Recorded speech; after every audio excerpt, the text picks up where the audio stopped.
Di sini saya akan menjelaskan dari UTS pengantar manajemen bisnis. Soal pertama, sebutkan dan jelaskan apa tujuan dari didirikannya sebuah bisnis, sertakan contoh dalam memberikan penjelasan. Tujuan utama dari didirikannya sebuah bisnis adalah untuk mendapatkan laba dengan memproduksi barang dan jasa yang dibutuhkan oleh masyarakat. Adapun tujuan dari bisnis adalah sebagai berikut. Pertama, untuk memperoleh keuntungan dari kegiatan bisnis.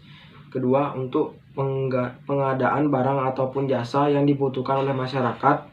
Ketiga, untuk mencapai kesejahteraan pemilik faktor produksi dan masyarakat. Keempat, menciptakan lapangan pekerjaan bagi masyarakat. Kelima, untuk menunjukkan eksistensi suatu perusahaan dalam jangka panjang. Keenam, untuk meningkatkan kemajuan dan pertumbuhan ekonomi masyarakat secara umum. Ketujuh, untuk menunjukkan prestise dan prestasi dari sebuah perusahaan. Contoh bisnis adalah toko kelontong, percetakan, dan lain sebagainya. Soal kedua, sebutkan dan jelaskan disertai dengan contoh nyata dari bentuk-bentuk badan usaha yang Anda ketahui. Bentuk-bentuk badan usaha yang saya ketahui adalah 1. Koperasi. Koperasi adalah badan usaha yang beranggotakan orang-orang atau badan hukum koperasi dengan melandaskan kegiatannya berdasarkan prinsip koperasi sekaligus sebagai gerakan ekonomi rakyat yang berdasarkan asas kekeluargaan. Contohnya adalah koperasi simpan pinjam sari sedana mandiri. Kemudian ada perseroan terbatas atau PT. PT adalah salah satu jenis badan usaha yang dilindungi oleh hukum dengan modal yang terdiri dari saham. Contoh dari PT adalah PT Pertamina.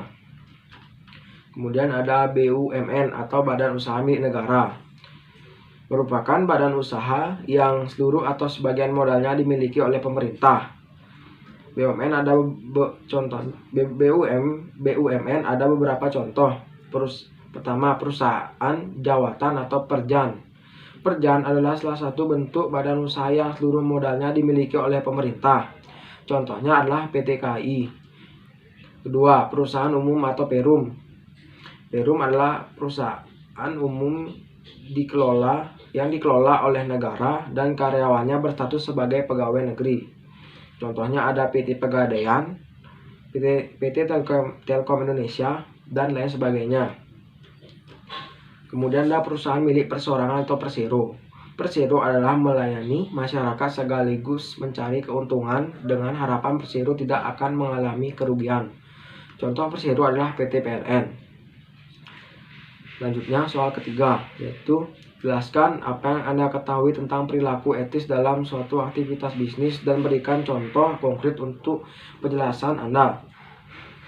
Perilaku etis dalam suatu aktivitas bisnis adalah perilaku yang mencerminkan norma-norma sosial yang diterima secara umum sehubungan dengan tindakan-tindakan perusahaan yang bermanfaat dan tidak membahayakan sekitar lingkungan perusahaan tersebut.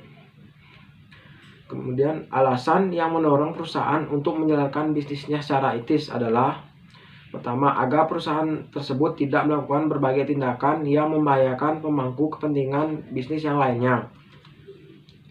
Kemudian, penerapan etika bisnis di perusahaan dapat meningkatkan kinerja suatu perusahaan. Kemudian lanjut soal keempat.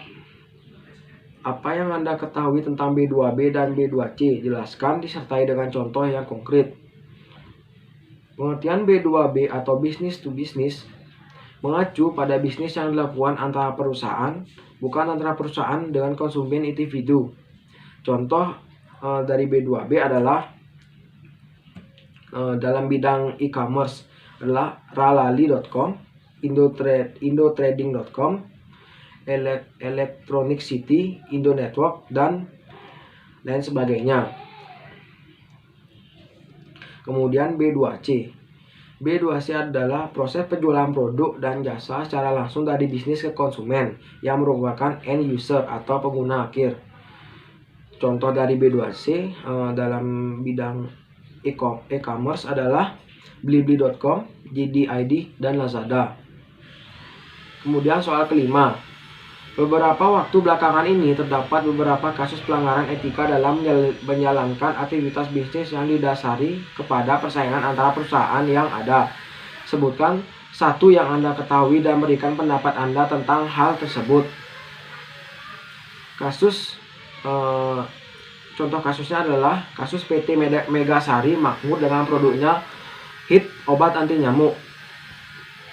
Obat anti nyamuk HIT yang diproduksi oleh PT Megasari Makmur dinyatakan ditarik dari peredaran karena penggunaan zat aktif propoxur dan diklorfos yang dapat mengakibatkan gangguan kesehatan terhadap manusia. Departemen Pertanian, dalam hal ini Komisi Pestisida, telah melakukan inspeksi di pabrik HIT dan menemukan penggunaan pestisida yang mengganggu kesehatan manusia seperti keracunan terhadap darah, gangguan syaraf, gangguan pernapasan, gangguan terhadap sel pada tubuh, kanker hati, dan kanker lambung. Pendapat saya mengenai hal tersebut atau kasus tersebut adalah alangkah baiknya perusahaan Megasari Makmur sebagai produsen dari HIT obat anti nyamuk sebelum memasarkan produknya, alangkah baiknya mempertimbangkan atau melakukan riset lebih lanjut sebelum menggunakan zat-zat yang menjadi bahan pembuatan dari produknya, agar tidak terjadi hal-hal yang membahayakan. Sekian dari saya dan terima kasih.